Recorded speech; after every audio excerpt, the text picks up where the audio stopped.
to the first town hall of 2024. Our goal is to have 4 of these this year, so we're a little behind in our schedule. Next year, this meeting will actually be in February to keep our spacing, but we'll be sending out those dates as they're more set in the months to come. The hope of this is to have regular check-ins, always with some kind of business, checking account information, how are we doing financially, any major facilities updates perhaps, but then to also try to capture moments in the life of the church that are significant. We want to take some extra time to talk about, and the good news is when we stream this and record it, then we have kind of a preservation of information we've shared to share with others who may not be able to join us today. So today's kind of agenda is going over the finances and giving a brief trustees update, and then to give a significant amount of time to Pastor Justin to talk about the upcoming General Conference, which it's hard to believe, well, after 4 or 5 years of saying we're going to have it, is going to be beginning in just a couple weeks after Easter. But it is my privilege to open us in prayer. So will you join me for a moment? God, there can be some anxiety when we gather together to talk about your church, to talk numbers, to talk buildings, to talk about strategies. But can we lay that anxiety down and trust in the power of your presence to guide and lead our conversation, to inspire us as leaders in your church to seek out healthy and whole solutions to meet the needs of our surrounding area and the world? Lord, for that I pray. Amen. All right, so as a brief check-in, and by brief I don't mean I won't be asking questions, allowing you guys to ask questions, and I'd be happy to receive them. I do want to go over this packet. So there's 2 things. There's our financials through February, which I'll talk about in just a second. And then we're having a bit of a beauty pageant. So congratulations, this is the first ever financial report beauty pageant. So there will be categories for Mr. and Mrs. Congeniality. No, I'm kidding. One thing that kept coming up is that we kept looking for a shorthand form to share.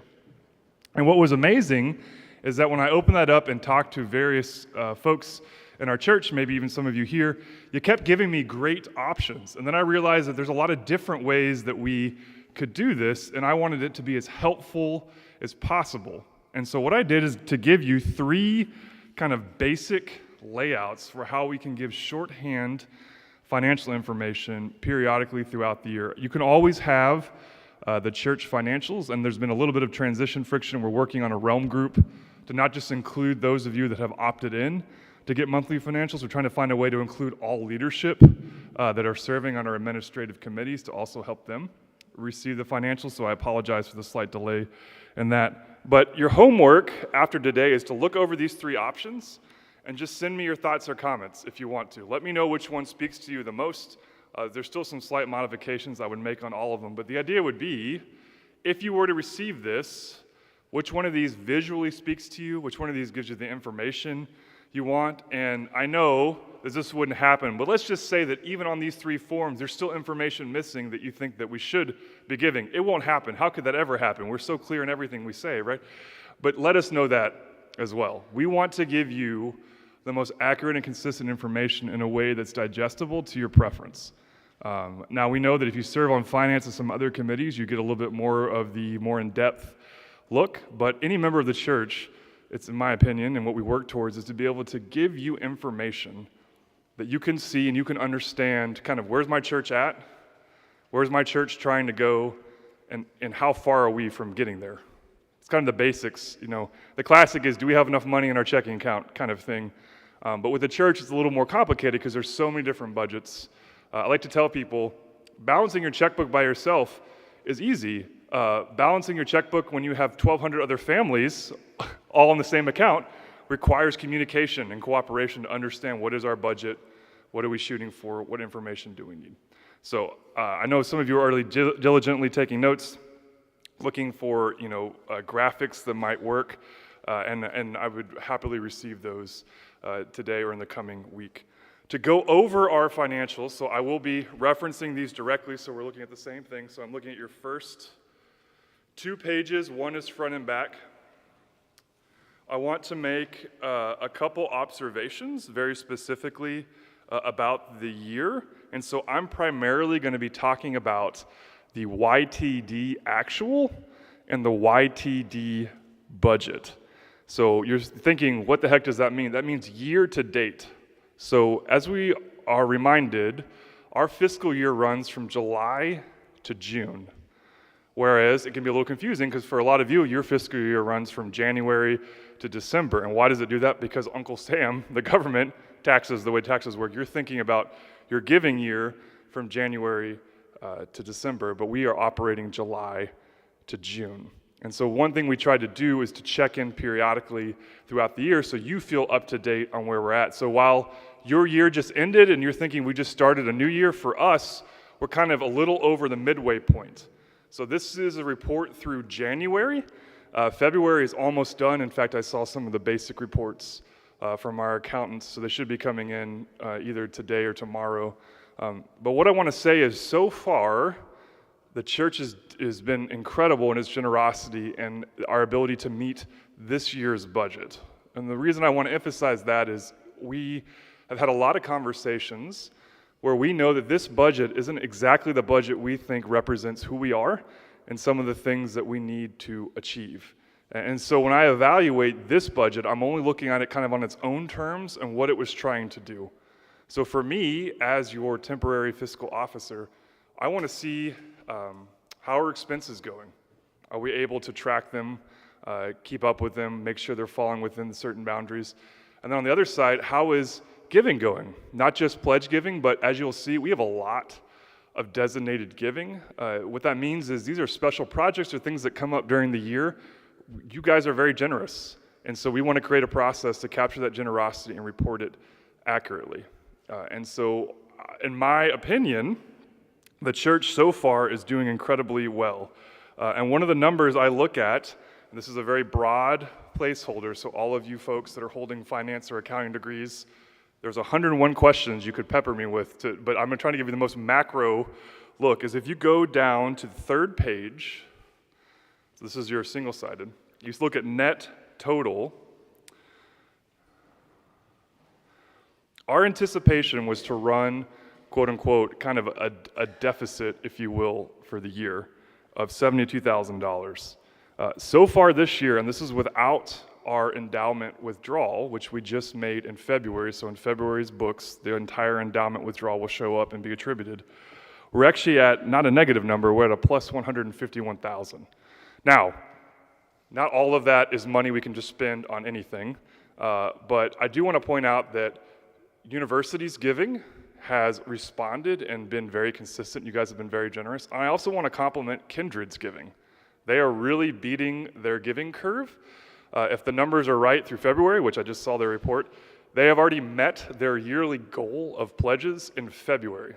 So they still have, by my recollection, if I can do math, that would be March, April, May, and June, which means everything that is given to the church kind of through the end of Easter and into the summer is going to be exceeding what they had originally budgeted for. All of that tells me that we've set a budget within our means and that we can make some decisions this summer when we go back into the budgeting process to look at expanding categories. For us, the two big ones are going to be outreach, because that's something that we had to restructure and do differently. We want to make sure we're supporting our partners because we value how we kind of speak into our community. And we want to relook at, obviously, apportionments. Is something we significantly had to reduce, and we want to build that back because we're a connectional church. And as we're talking about General Conference today and all the ways we're going to be connectional, there could be changes around apportionment formulas and how all of that works, but we want to be good partners in whatever system we have now and whatever system is to come. So that's your broad financial update, but I would take a few questions if anyone has them and be happy to address them. Also, if you feel like your questions maybe you don't want to ask it here because you feel like it's too complicated or do you need more information, this is not your only chance to ask me. Email me. I'd be happy to get with our business office team and get you whatever details you need. All right? Are there any questions?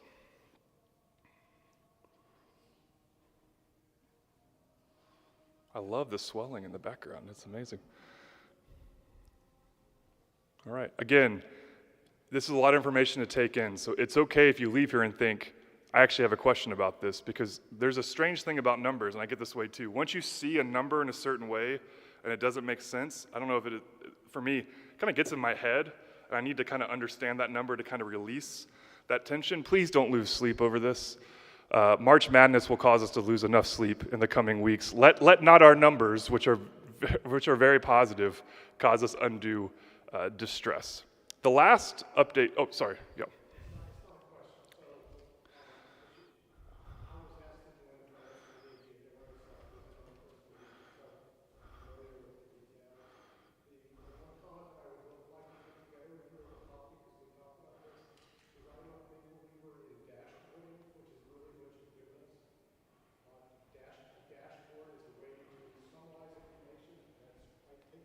Right.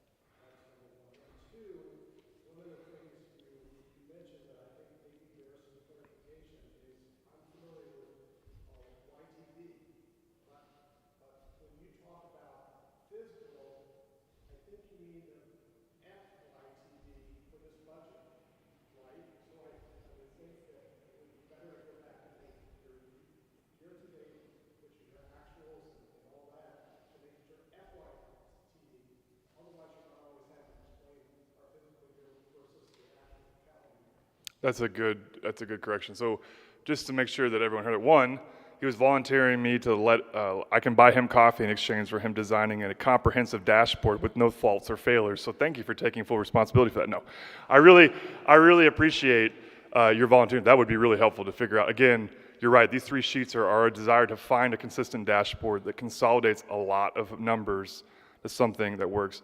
But his other observation is, yes, how can we communicate more clearly that we are July to June? Because I think for a lot of us, you may have initially looked at this and seen January and thought, holy moly, how are we already this far in January? And then you consciously have to think. So if you're consciously having to think about that in a town hall meeting, it means that anyone that's looking at this could also think, when they say year to date, what the heck does that even mean? So that's a really good indication. So maybe working on some of our vocabulary, which again, I think a dashboard will work a lot better, because the slight, not problem, but this is a straight report from our accounting system, and so it's just whatever you tell it its beginning date is, that's what it's going to tell you. So that's some of that translation work we could do. Thank you. Yes?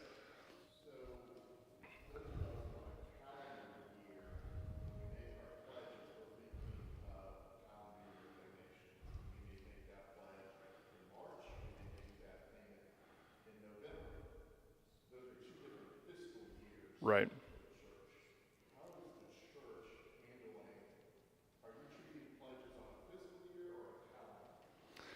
We always treat them on a fiscal year, and what we try to build in, and as we do budgeting, as we understand giving patterns, is to see statistically how is giving trending throughout years over the year. And so an individual family making a decision could wind up, you're right, if you give in November and March, you've technically given twice to us in the same year, and maybe not to us in the years around it, right? It creates this weird. But what I have found is when you do averaging for all of your families, you see way less fluctuation with that, because unless everyone suddenly got together and only gave in November, like it requires a more kind of financial anomaly. But that is something we would look at. Not that I would pick you out, but if I saw that you gave in November and March, then maybe when I'm doing the budgeting report, I would say, okay, well, I'm used to their generosity in this way, but they technically may not be giving until the following January through March, if at all, depending on how they're going to be giving. So we may factor that into our budgeting. But the hope would be, if we're running a consistent budget, then all you've really done is given us more cash on hand to use to go into that next year that we're not just spending. Does that make sense? Because ideally, when you average things out, we should consistently be hitting the same numbers over time. And that's the hardest part.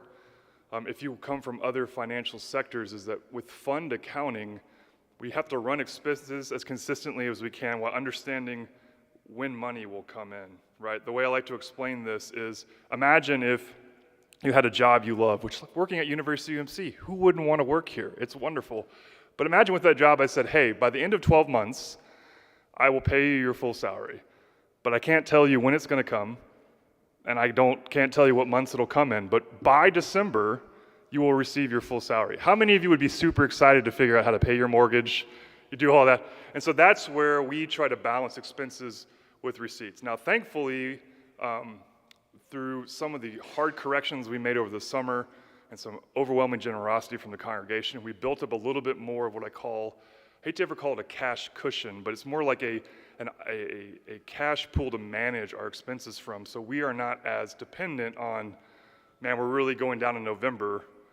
I need to make some phone calls to see if people might expedite their giving to rise us back up. I think what I've seen this year is we have enough resources that if we properly maintain our budget, if we do our due diligence on our budget, we are fine from a cash flow perspective, so far.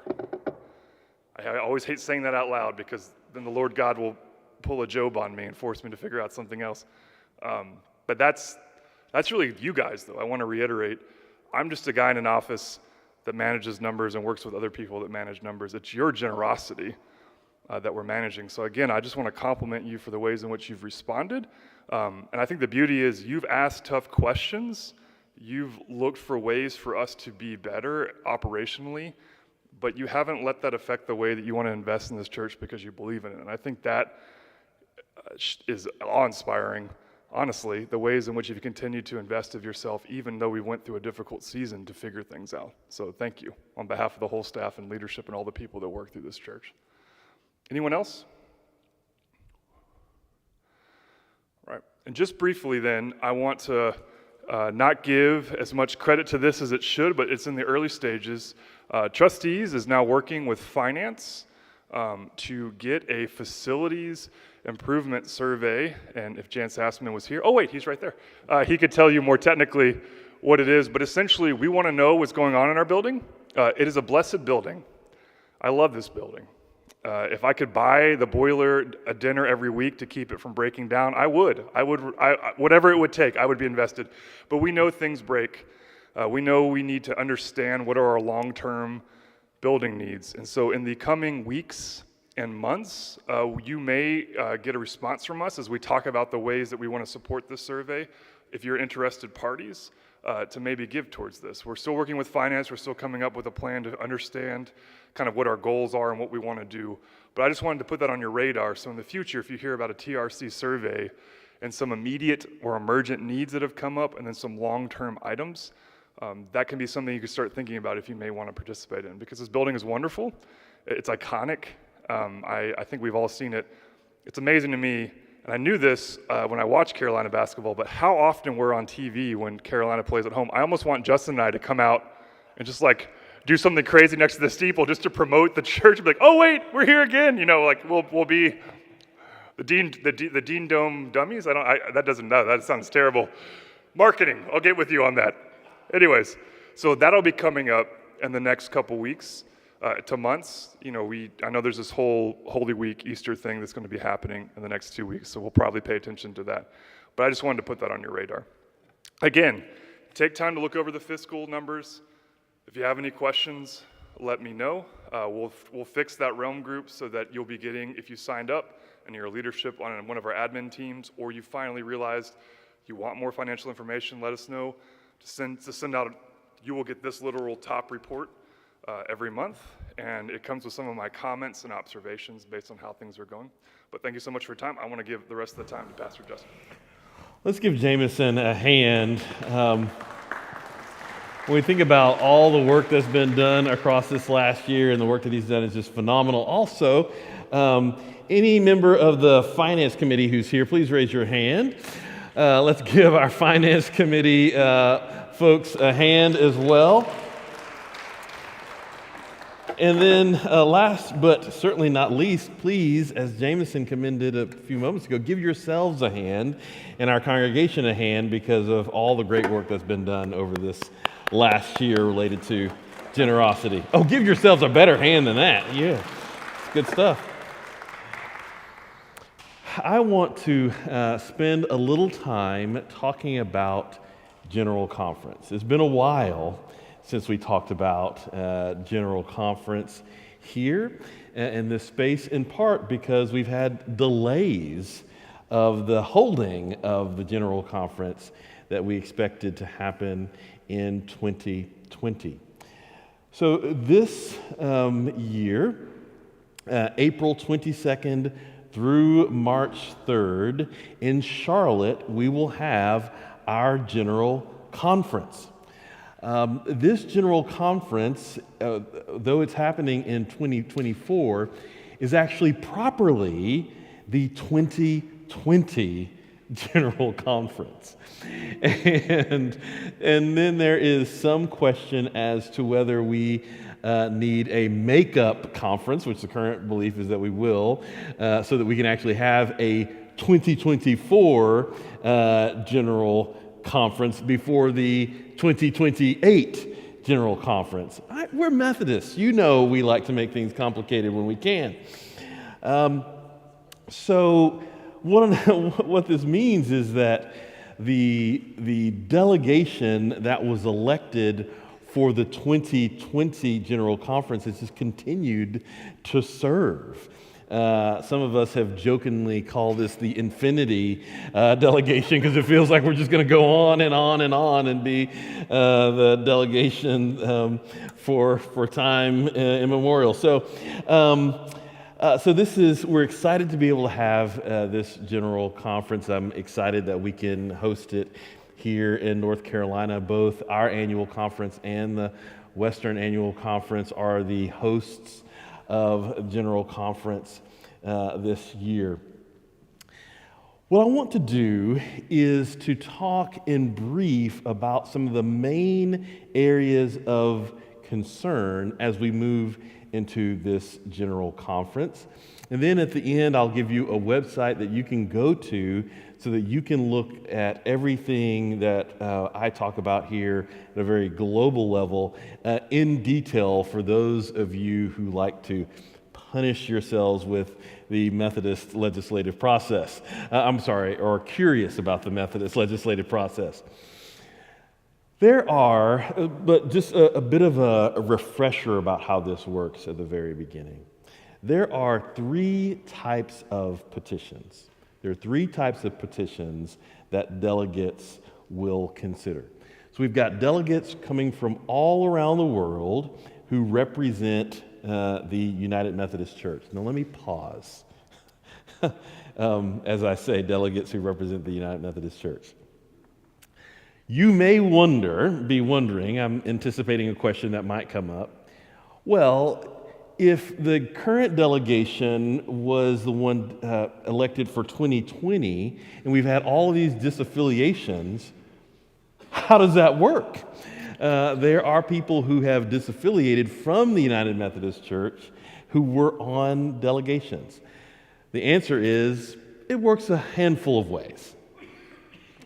There are some who have of clergy and lay folks who are part of churches that disaffiliated have withdrawn themselves from delegations. And in certain cases, there were elections this past summer to fill some of those spots where necessary. But there are people who will be on delegations. This is primarily among lay people who are part of churches that have disaffiliated, but who will still be at General Conference and voting. Now, this is, I don't think this is an overwhelming number of folks, but it is still a number, and there is nothing in our rules that are going to forbid this. So just so you know that could be the case. So we're all going to come together. People from the global body of United Methodists will come and gather in Charlotte for that duration. The first week is a week where we'll be looking at these three different types of petitions. There's legislative, so everything that's disciplinary, and when I say discipline, I mean the United Methodist Book of Discipline, including constitutional amendments. So that's one category of work. Another category of work is resolutions. And one of the reasons why this General Conference is so important is that every resolution in the life of our church has an 8-year timestamp. And so resolutions can be renewed, but a General Conference must renew them. And given how long it's been since we've held a General Conference, that means some of our resolutions that we have in our church's life are about to expire. And so we really need a General Conference so that those can be addressed and new ones can be lifted up. And then finally, there are non-disciplinary petitions. These are study groups or task forces, etc., that are called to study things like ordination. So those are the three kinds. Now, some of these are especially on the legislative side. Some of them are large pieces that have multiple that impact multiple areas of our church's life. Some are just paragraphs that impact a particular paragraph, but some are larger, more comprehensive pieces that are to be considered. But everything that I've mentioned gets parsed out into a number of committees. And so you might have submitted a legislative piece that has to do with social principles, and then there's something else that has to do with the administrative structure of the church, and then there's something else that has to do. So you might have multiple areas. Well, you have a cohesive body of thought that is presented for consideration, but it's got to get broken up into various committees that make decisions on that particular piece of theme within the legislation. I say that only to say that sometimes the challenge of General Conference is legislation comes before the body. It gets split up in that first week of General Conference. And then by the time it comes back to the second week, it doesn't resemble, or it doesn't resemble what came into that first week, and sometimes it doesn't hold together well. And that can be a challenge. Hopefully, we won't be faced with too many of those challenges this time around, but that can be the case. So here's a brief summary of the committees. You have, and I'm going to give some paragraph numbers here. Not that you're going to remember. If you really care about this, you can write these numbers down to reference later, or you can check online and review this recording if you want to look at these. But we've got 3 committees of church and society. So one looks at all the social principles except paragraphs 161, 162, and 165. Then you have Church and Society 2 that looks at paragraphs 161 and 162. And then Church and Society 3 that looks at paragraph 165. And then you have conferences. So there's general, jurisdictional, annual, missionary, these different kinds of conferences, subsets of our United Methodist Church. You've got discipleship. That's anything that has to do with the board of discipleship. You have faith and order. That's doctrinal standards, theological task, ministry of all Christians, the meaning of membership in the church. Finance and administration, which includes things like WestPath, pension and health benefits, includes my former workplace, the United Methodist Publishing House, budgets, all that comes through financial administration. Then you have general administration, which is around the connectional table. So we think about broader administrative life of the church that goes beyond financial. And then global ministries, higher education and superintendency, including seminaries and ecumenical relationships. Independent commissions like archives, religion and race, UMF, United Methodist Men, COSRO, Committee on the Status and Role of Women, all of that are these independent commissions. Judicial administration, so that's trials, appeals, our judicial council. The judicial council is incredibly important because even as we vote on things at General Conference, sometimes various pieces will be referred to the judicial council to ask the question, is it constitutional? Is it constitutional? This is a wonderful pause to remind us that when we were setting up the framework of the United Methodist Church, we really, here in the States, we love the way we do things here in the United States. And so you've got the executive branch, you've got your legislative branch, this body of General Conference, and you've got a judicial branch. So bishops, those who were elected to be a part of the General Conference, and then those who are elected to be the judiciary for the life of the church. And so all of that, that's how we basically structure our church. Then there's another committee on local church, which is what you'd expect, things like church property and other matters pertaining to the life of the local church. And then you've got ordained ministry, which is also what you'd expect. So all of these different petitions come in and they get sorted into these different groups to do their work and then to bring certain legislative pieces to that following week to be voted on. So there are three major areas of concern that I want to lift up here. And I'm going to be reading some language that some of us who are delegates and reserve delegates have signed on to together that I think represents broad hopes of centrists and progressives in the life of the church. So the first is around regionalization, worldwide regionalization. And so our statement here is, we support the Standing Committee on Central Conference Matters legislation endorsed by the Christmas Covenant and the Connectional Table, which would create distinct regional governing bodies in Africa, Europe, the Philippines, and the United States. These proposed changes would expand the ability of regions outside the U.S. to adapt portions of the United Methodist discipline, and for the first time would give the United States the same authority to do so. We support this legislation because we are committed to greater self-determination and self-governance.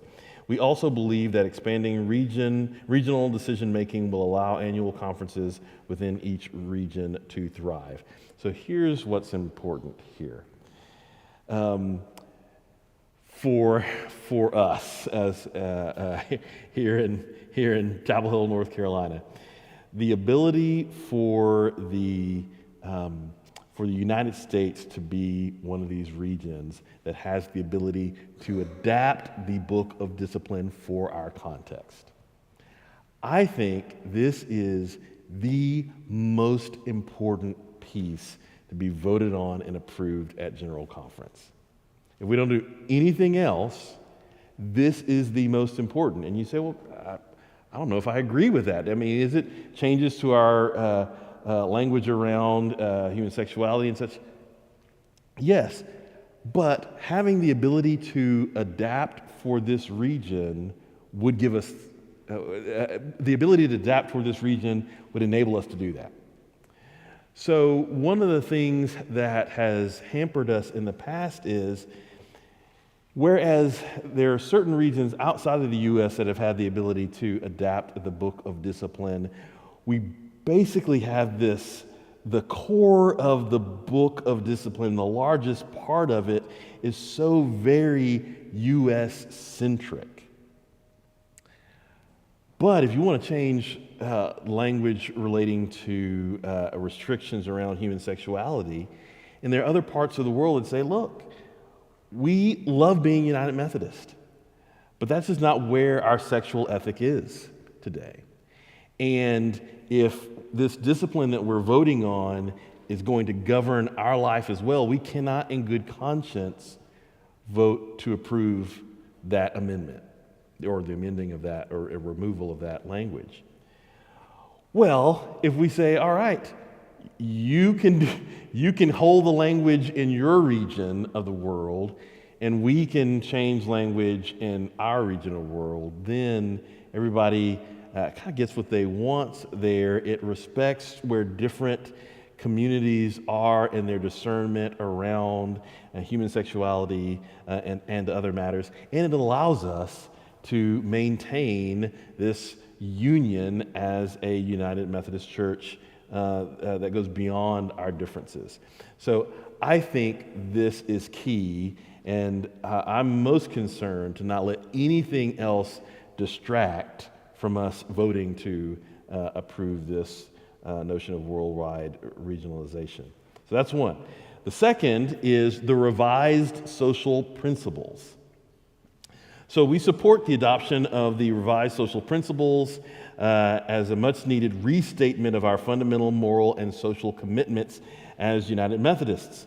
The 8-year revision process began with worldwide consultations, entailed opportunities for online feedback, and convened 11 writing teams comprised of members from throughout the global UMC connection. Commissioned by the 2012 General Conference, the newly revised social principles fulfill their mandates to be more globally relevant, theologically and biblically grounded, and succinct. The revised social principles provide a timely opportunity for reaffirming who we are as United Methodists. Now, speaking about human sexuality, restrictive language appears in multiple places. And one of those places is the social principles. Whereas I signed on to this statement, my review of the social principles has not been in depth yet, but my review of them, I still feel that the social principles are highly U.S.-centric, which the goal was for it not to be, but it still leans toward U.S. Centrism, and that's unfortunate. But we will see if our global siblings will agree for this amendment. I think that there's plenty there that continues to speak against warfare and harm globally. There's plenty there that continues to lift up rights of women. There's plenty there that continues to lift up the need for the care for our environment. I mean, there's a lot of good stuff in these social principles. That being said, it's still very U.S.-centric in my opinion, having glossed through them.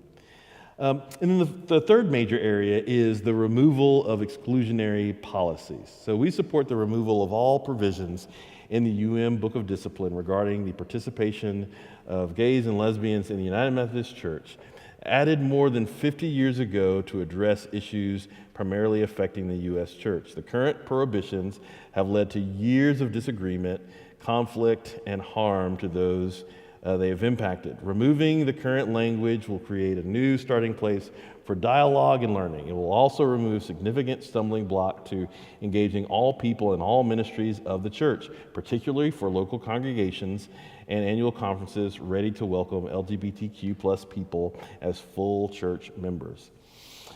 And so again, across the discipline, removing of this restrictive language around ordination and marriage, removing it from the social principles, redefining marriage as a covenant between two people rather than a man and a woman. Like there's various things that impact these exclusionary policies. And then in wherever possible, where there are paragraphs about diversity, there's been the adding or amplifying of language of welcome around diversity in the life of our church. So those are the big areas. Now, you can go to www.dailychristianadvocate.org, and if you go there, you can look at all. I think there are two logins. One is for members of delegations, but then I believe there's a public area that you can log into and see the basic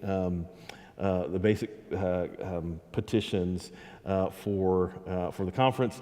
I think the difference is that there's extra, highlighting and other kinds of tools that are there for delegates, and for the public, it's just you can just read through it, and there's less marking up that you can do. But please go to www.dailychristianadvocate.org, and then you'll be able to look at this in more detail. So that's a bird's eye view of what's going to happen.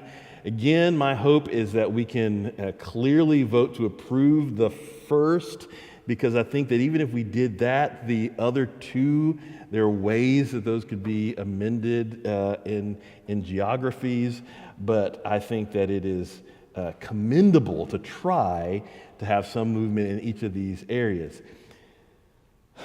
The reason I focus on one rather than weighting them all is that what sometimes happens when we go to general conferences, because different people want different things, you end up not getting anything done. And that would be a shame because we all want movement forward, and it's incredibly expensive to gather people from around the world and host one of these. And you hate to do that and have very little movement forward when we have some of the best chance we've ever had to actually move some of these pieces forward. Anyway, so I'm going to quit there and then see if there are any questions. Yes? Can you tell people also about the North Carolina Conference website? Yes. Because that has information particular to our delegation and General Conference, and it will filter a lot of stuff. Yes, that's very good. Thank you. So if you go to our website, www.ncc UMC. So I stopped because Zan is about to go to North Carolina Central. The websites are so similar. I have to think about it all of a sudden. So nccumc.org. Then you will have there'll be information about General Conference that's there that, as Reverend Shivers says, really distills things that are of more concern, focused toward our annual conference and the posture of our annual conference as we move into General Conference. Mm-hmm. NCC, UMC, North Carolina Conference, United Methodist Church.org. So our clergy, daily advocate is $50. It's free. So NCCUMC.org. So it's our clergy delegates, our lay delegates. You'll find great information there. And and free Daily Christian Advocate, as Lindsay has said. Thank you I didn't even know that the other one was because delegates just get them. Wow, that's a. I'm not going to say anything because it's my former company that makes you pay for it, so I won't say anything. That's a lot. And Brian Sigmund, who used to be a staff member here at the church, is the editor for the Daily Christian Advocate. So we're not going to speak against Brother Brian and how much he wants us to pay for his work. That's right. Thank you, Molly. That's great. Justin, yes. The regionalization piece. Mm-hmm. How does that impact General Conference? And does that mean that each region then will have a separate General Conference? Great question. So Pastor Gaddis asked about regionalization, and does it mean that each region would have their own general conference rather than one combined general conference? So, no. So we would still have a collective general conference.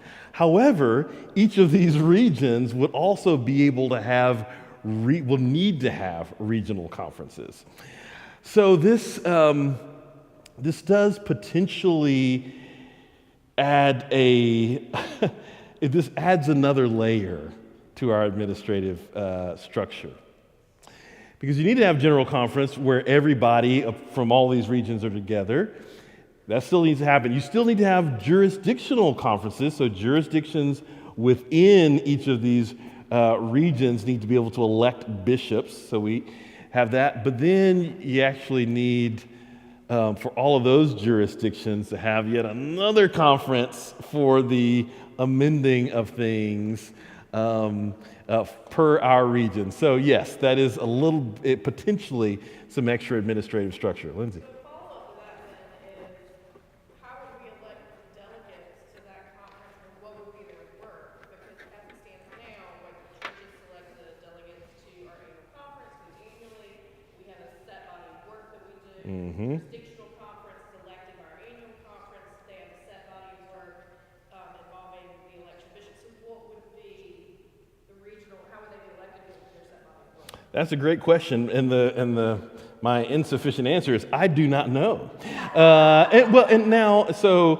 So one of my tasks this coming week is to start reading through the general administration petitions. So maybe there's something in there that addresses that. But I'm not quite sure yet. So here's another thing to note about General Conference. Sometimes we make decisions and then we refer it back to other groups to figure out how to do it. So it's entirely possible that that's how we're going to handle this. But I'm not sure. Once I get through those petitions, I'll see. But there's nothing yet that I've heard of that talks about how to do that. It's not to say that it's not there. I just haven't read it yet. But that's a great question. Because it'll have to go to committee first, the first week. It will. That's right. Unless it's not, okay, so yes, the idea goes to committee the first week. If there's nothing in there for how the mechanics of how it's going to work, they may then refer some other body to figure out the mechanics post general conference. I mean, that's possible. Right. I know. I mean, this is one of those areas where it's like, I am glad that I'm not the one who has to figure all this out. I mean, I will participate in the process, but I'm glad that there are other minds.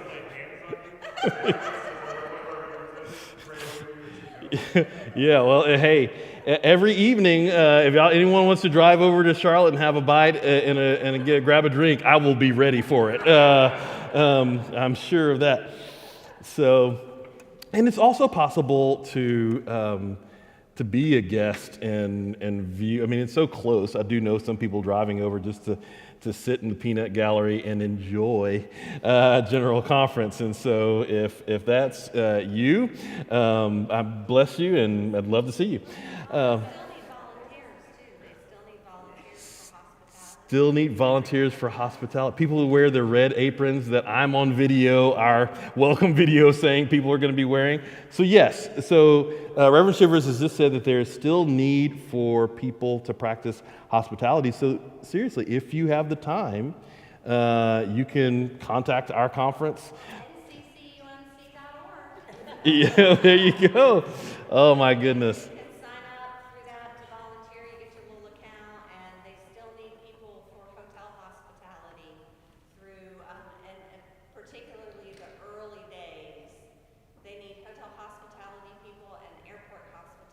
Yeah. Leading up to the arrivals. Mm-hmm. It's a big deal, and like I say, I'm on video promising every Methodist across the globe that we will have that when we arrive. So please sign up. Yeah, please sign up. That's the only thing I'll be known for this General Conference is that. So please sign up. Any other questions?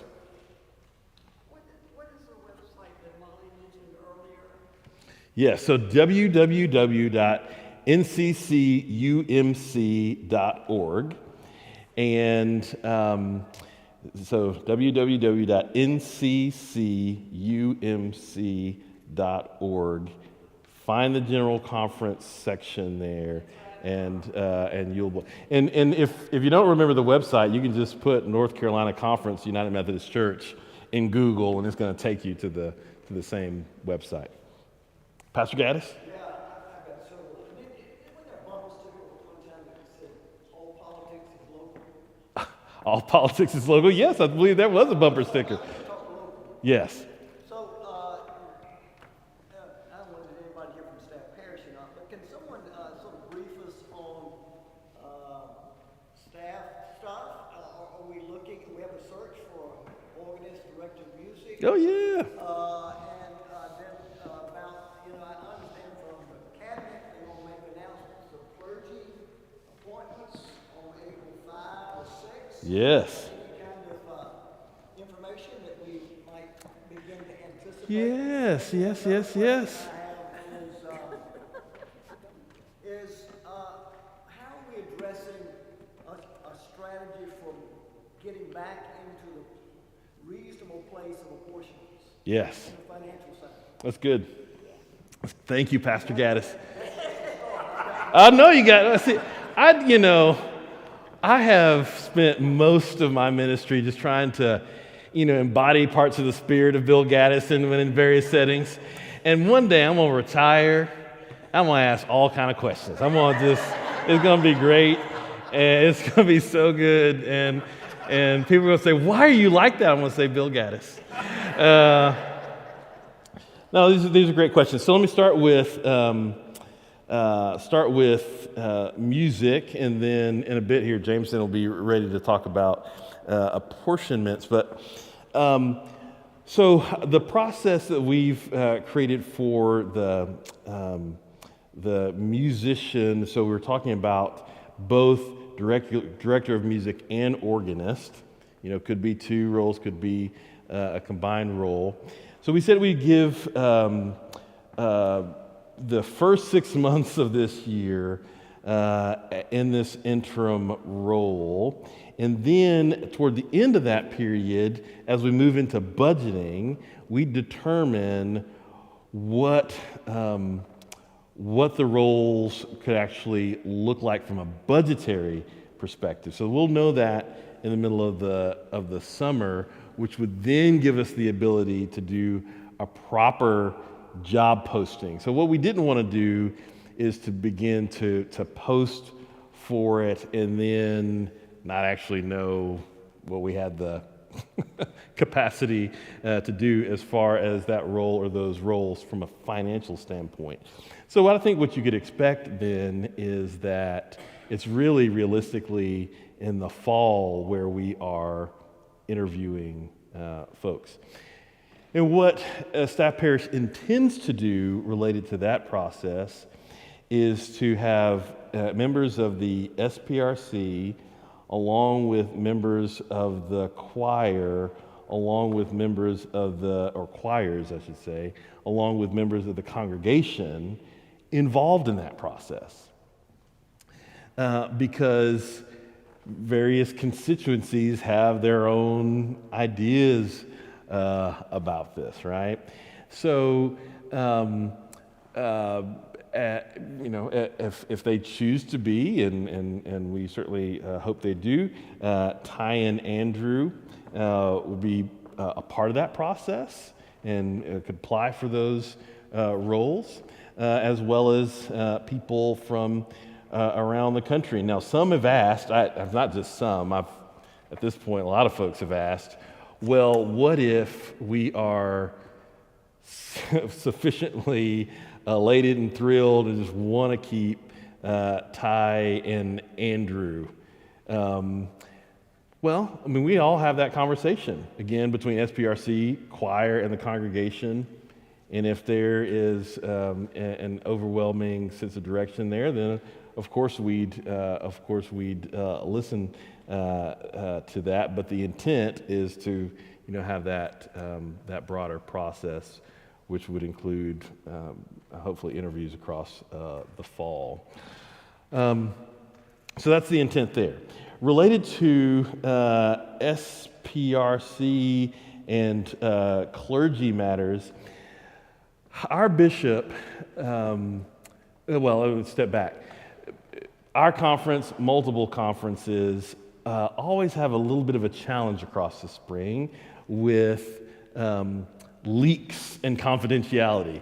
As a former district superintendent, you know how this goes. And so what Bishop Shelton and the cabinet have done this time around is said that they want to make sure that on the for any potential movement, that clergy and churches receive that call the Friday after Easter. So that is April 5th, right? April 5th. I know this. Zan's birthday is on the 4th. He'll be 18. I will have an 18-year-old. Okay, yeah, I know. So all those announcements happen there the 5th. And so then at that point, any churches where there are any shifts will then announce that I think it's that Sunday at noon. So that is the process that has been described to all of the clergy in the conference, and we are told that we'll be sent off to some far-flung place to work penance across the globe if we err from that. So that's how that works, and I imagine that is going to be our process, at least for the time that Bishop Shelton is our Episcopal leader. Different conferences choose to do this different ways, and this is the way our conference has chosen to do it. So then the question about apportionments is a really important one, because we are a connectional church. We try to be poster children for that. We've lamented needing to shift that for a year or potentially two, but Jameson's going to share what our thinking from the finance committee standpoint is on that. Sure. So when we met last summer, one of the things that we realized is that the budget correction is almost certainly going to be a 24-month process. And so in our thinking, that's 3 budgets. So last summer was the first to stabilize. This summer will be our chance to expand back into categories to the fullest we can, with the hope that the following year we would be back to 100%. So the best answer I can give today is based on how generosity has been going, how we've been doing some restructuring in other expense categories to kind of right-size ourselves as a church. There will certainly be an expansion, hopefully a fairly significant expansion in apportionments, but I would hesitate to say that I'm convinced it will be 100%. We still have to we'll have to make decisions as a budgeting team again to understand how to make that work. So that's a great, what you call local politic answer. I almost answered it without giving you any specifics, but I think the one thing I want everyone to hear is it is a top priority of ours to be the connectional church that we are, to be the outreach church that we are, and those are in that budgeting room when we were talking, and we're going to keep the same budgeting process this summer we kind of brought last summer, which is to have the chairs of all the committees, representatives from across the church in the same room, so there's information sharing on our priorities and what we're trying to do. But on that bulletin board, like almost like a football team, those are 2 things that we say these needs to happen. How do we build a pathway to get back to it? And I think we made some good strides, and I'm positive that we'll look a lot better, and then hopefully by the 25, 26 budget, we will be talking about 100% and all of that. So yeah. So initially, as just to reiterate when we were in that process, we looked at a 2-year adjustment period. So we hoped that we'd be back in 100% within 2 years, and prayerfully we'll be there.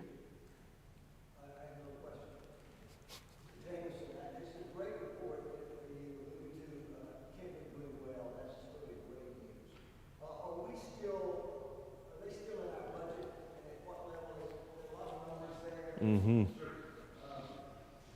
Well, that's actually the question. And what we may do second is just by the nature of time, it may be helpful to maybe ask Pastor Justin after this question to close. But if you have more questions, I'm happy to stick around and answer. So whoever needs to get to lunch needs to stay. But if you got more questions, Pastor Gass, we won't let you leave without them going answered. Yeah, so one of the things that we realized last summer is that we, as a church kind of strategic team, needed to clear a way in our own minds for how much we were spending, and the way I prefer to talk about it, how much are we investing in Kindred? You know, the way I started talking about and the way we started talking about as leaders is we want to be seen as one of the biggest supporters of Kindred because it's us. And so we kind of view our contribution almost as a tithe, a pledge, but University of Franklin is making a pledge to Kindred. And that number is a little over $92,000 for this year. Now, the hope is to continue to find what is the right number for us. That's probably too high for what we can support in our budget, but we also were trying to be mindful that we didn't want to pull back too sharply on Kindred. But with Kindred's growth and generosity and some major cost restructuring, I want to, again, if you tell Pastor Daniel I said this, I guess I can't deny it because it's recorded. He's an exceptionally wonderful leader to work with who loves this church at University for the ways that he's been invested in, and he's totally a partner of all of our work going. But I think as we've been talking, that number will come down significantly as well. So if we're talking about apportionments, that's an obvious indicator for me that we can lower our tithe, our pledge to Kindred, that can go in, but they are getting real close to not needing the conference or us nearly as much because of their own growth, which is so good because if we remember, they had to transplant in December, move from the movie theater to a new place. And if you haven't been to Lions Farms, it's a wonderful location. It's a wonderful opportunity to connect with a lot of young families with kids. And it never hurts when you have 2 state-of-the-art playgrounds right outside your doors that kids can play. You know, there's just so much that goes into that. And one of the most telling signs is how the principal loves our partnership there and keeps asking us to be there, and kind of the work we've been doing with that and teachers. So that's maybe a long-winded way to answer your question, but we actually can quantify it now, and now we can work to lower that to be the number that's right for us in our budget. Yes, Irene. Just a point, it seems to me that these town halls are good information sessions. Could I just make a suggestion that going forward, you post an agenda for what's going to be dealt with? Mm-hmm. Nobody seems to know. Yeah, we can do Sure. that. An agenda? Yeah, we can do that. And just to reiterate, that's a really good point. There will always be, hopefully, a brief financial check-in unless something significantly has changed that we need to address. But then we will try to bring up not just general conference, but other celebratory programmatic areas of the church that we can really bring you guys into. But that's a great idea. Thank you for that. You're good. Pastor Justin, can I ask you to I would pray? be glad to. All right, friends, let's pray together. Gracious Lord, we thank you for the life of our church here locally. We thank you for the life of our general church.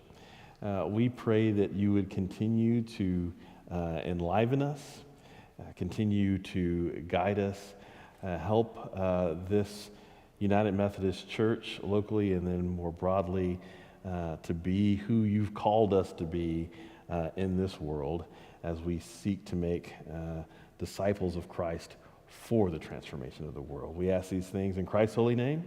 Amen. Thanks, everybody.